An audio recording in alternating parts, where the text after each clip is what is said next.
According to WHO's 2022 data, a startling 99% of the global population is exposed to polluted air.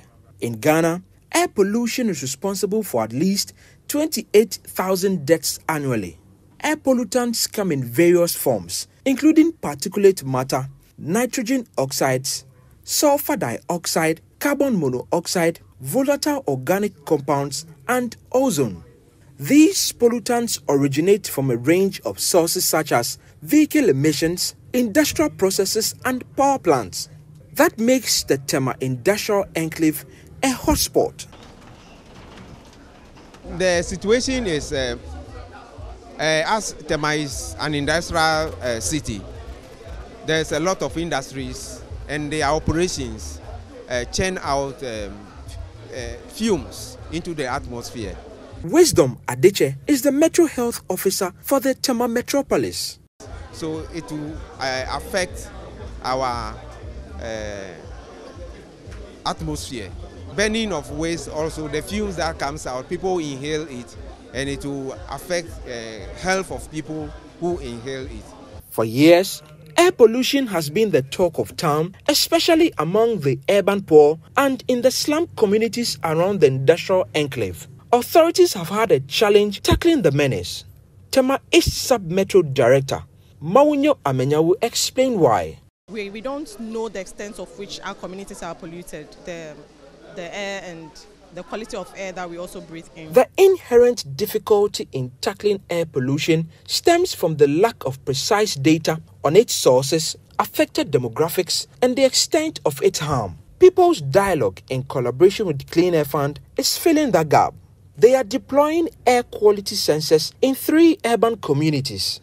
Hamza Bawa Mahama works with People's Dialogue on human settlement. He believes the data will help municipal assemblies to fashion policies that directly tackles the sources of pollution and to plan more inclusive communities. The project covers initial 3 communities. We are looking at Tema New Town here because of the industrial nature. We are also looking at Sokoban in Kumasi. Sokoban because of the wood industry, the wood factory. It's basically about data. Before you can make any intervention, you need data. And so the sensors are basically to help us gather data. So we have 2 forms of sensors that we are going to deploy. The first one is, we call it the purple air sensor, it's an outdoor sensor that we are going to anchor. And then we also have the air beam.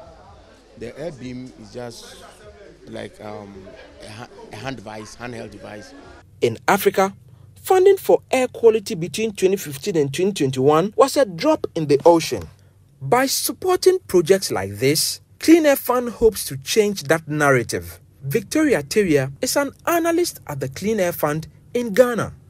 And so for this project, we are looking at the slum communities, the urban poor, the effect of air quality, air pollution on their health, and also to inform policy. So we'll be linking that with the policymakers as well to make certain policies to help mitigate the effects of air pollution. At least one stationary outdoor air quality monitor will be mounted in the community, and some wearable sensors will be deployed.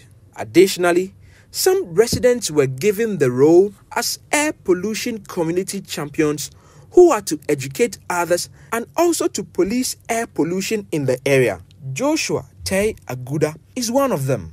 It will help in my community to see how best we can even control how we do things to pollute the air. For authorities at the Tema Metropolitan Assembly, this is a welcomed move. Knowledge will come so that we ensure that industries put in place mechanisms that would clean the air.